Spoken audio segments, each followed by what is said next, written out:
And just how important the position of Attorney General is. You have a sort of unique perspective. You worked in Main Justice underneath the Attorney General, and then you worked as a U.S. Attorney out in the field. So you know it sort of from both places. And just, if 10 is like, this is a complete, catastrophe, Matt Gaetz, and 1 is like, the department will survive, where would you put yourself? Yeah, it's a clear break glass moment. It's 10. There's never been someone as unqualified, no prosecutorial experience, no legal experience to speak of, but that's the least of it. Someone who comes to the department with actual contempt and hostility for it. It's going to prompt a major exodus. It's going to prompt judges and juries around the country to have less credibility in the DOJ, which is the really stock and trade of the DOJ. It will ultimately cause the public to have less. But I want to double back, Chris, to this HHS point and Tom Daschle. Everything about the ethics report, that is a red herring. Same with the irrelevant fact that the department didn't charge him beyond a reasonable doubt. How do you judge character? How do you judge conduct? By a background investigation, which I did for prospective judges, and I underwent twice. There are tens of thousands of professionals in the Department of Justice. None of them could be hired for their job if they did what Matt Gaetz is accused of doing. MDMA is a friggin' Schedule I controlled substance. Anyone who did that after law school would be absolutely disqualified. These are dark days for our country. I am unfortunately not going to come on here and tell you that everything is going to be okay, because I don't know how things are going to be. And unfortunately, if past is prologue, I think they're going to be really, really, really bad. Can I say this is why people like this show better than mainstream media? Because Fernand's like, well, I'm sniffing glue. How about you? People don't try to, TV it up for our show. You said this election, the most critical, important in our lifetime, was fundamentally about what kind of country and what kind of people we actually are. And I'm afraid now we have our answer.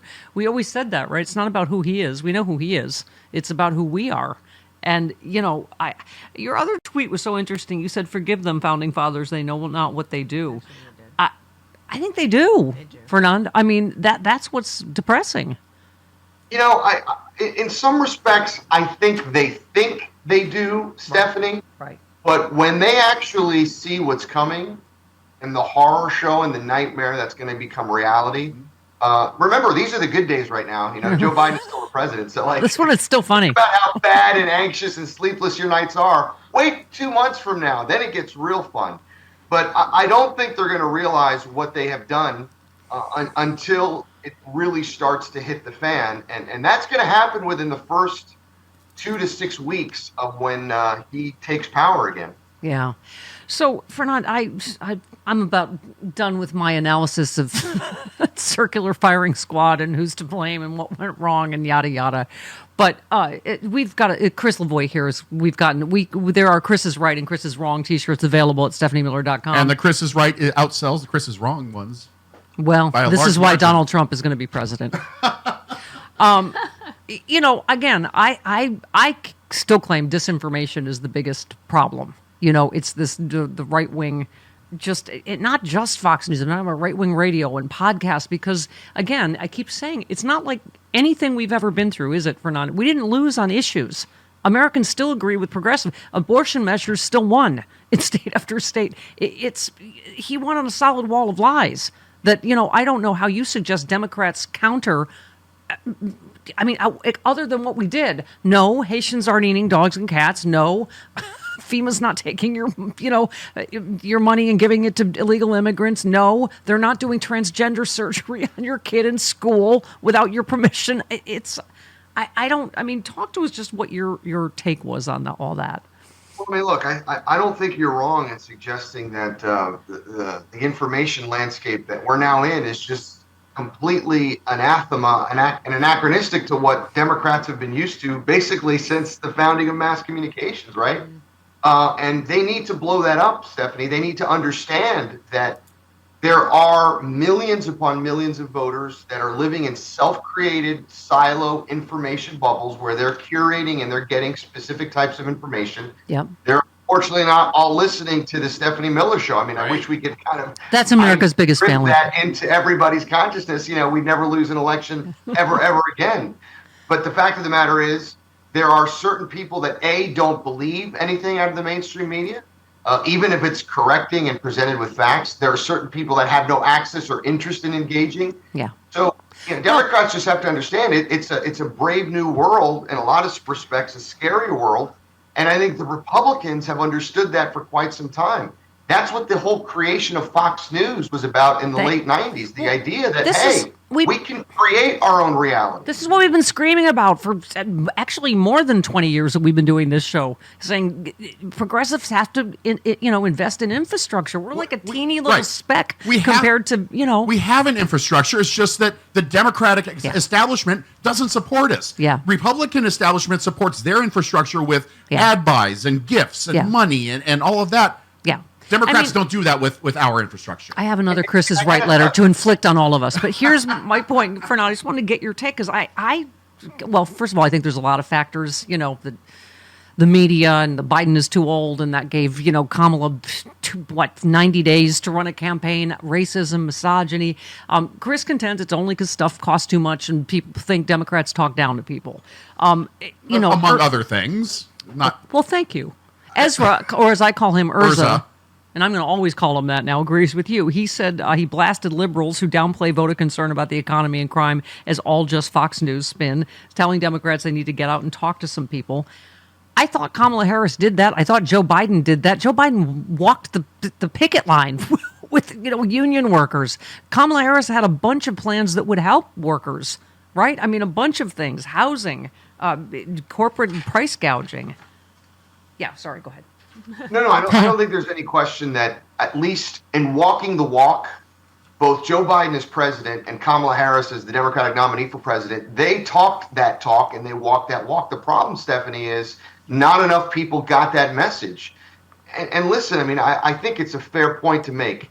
Joe Biden's skills as a communicator are less than phenomenal. Right. Say it to be charitable. And I really do think that, for those of us junkies who were watching every twist and turn of the campaign, we of course saw Kamala at the rallies and in the debates and in all of her policy speeches and interviews talk about this stuff. But that still doesn't get to a huge swath of voters who are not junkies and living their everyday lives. Well, so I think that's what we were up against in some respects. And Hernan, we keep talking about the Google searches. It just tells you everything you need to know. The day of the election, biggest Google search, did Biden drop out? Day after the election, what's a tariff? Can I change my vote? I mean, we were talking about this is like our Brexit. That people are like, wait, what did I vote for? They don't know, they don't even understand what a tariff is. Let me just last one. Sarah says, Chris, very upsetting subject line. Chris is right. Hi, Steph. Chris is right and brilliant, and here's why. Many of us progressives have seen it for a while. While we align with progressive causes, we've been watching liberals condescend to conservative voters as low education voters, chastising people for not using correct terminology, telling them the economy's fine.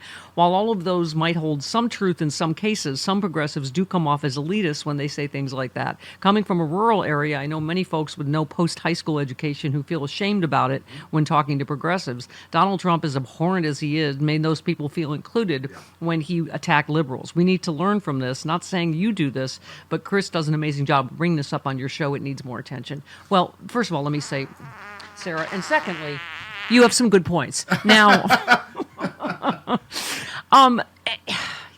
that's the thing. It just, I guess it's so hard, Fernand, when you I get it that it can be a vicious circle because you go, okay, so you voted for abortion rights and then you voted for the rapist that took your abortion rights away. Okay, you voted because of Gaza for Jill Stein and now, Gaza's going to be a parking lot because Trump told you he was going to let Netanyahu finish the job. I mean, there's part of it. You're right. It's hard because then if you call those voters stupid, then here we go again, right? No, but I mean, you cannot take the responsibility away from the voters. And I think that's why this result has been so devastating, not just for us here in the United States, but those watching around the world. Because what we really need here is a big mirror for 350 million Americans, because we did this time. You can't blame the Russians by themselves, although I think that they were acting as bad faith actors, and I think they were doing stuff to put their hand and their thumb on the scale. I think there were other components of this too, but American voters who had an opportunity to compare the first Trump administration to this Biden administration and said, no, we want more of the chaos, we want more of the treason, we want more of the corruption, the criminality, said so, Stephanie, where he won the popular vote. That's the thing that blew me the most away. Yeah. I always believed there was a chance Trump could win in the Electoral College. I think I said so on the show. What I never thought possible was him winning the popular vote. Yeah. And that's why I think we all need to look in the mirror and realize, in a lot of respects, we do get the government we deserve. Yeah. And we're going to have to face the consequences that we wrought on ourselves over these next 4 years, and unfortunately, probably longer than 4. Oh, yeah, the burn it all down people voted for the arsonist, and now they're going to get their wish. And I was just going to say quickly, when we're not done counting votes out here in California, so I think it's actually going to be very close in the popular vote. So we shall see. But your point is well taken. Hey all, Glenn Kirshner here. I hope you'll join me on my new audio podcast, Justice Matters. I'll be using my 30 years as a federal prosecutor and Army JAG to unpack, break down, and explain the legal issues of the day, particularly where the legal intersects with the political. Please look for Justice Matters with Glenn Kirshner wherever you generally get your podcasts.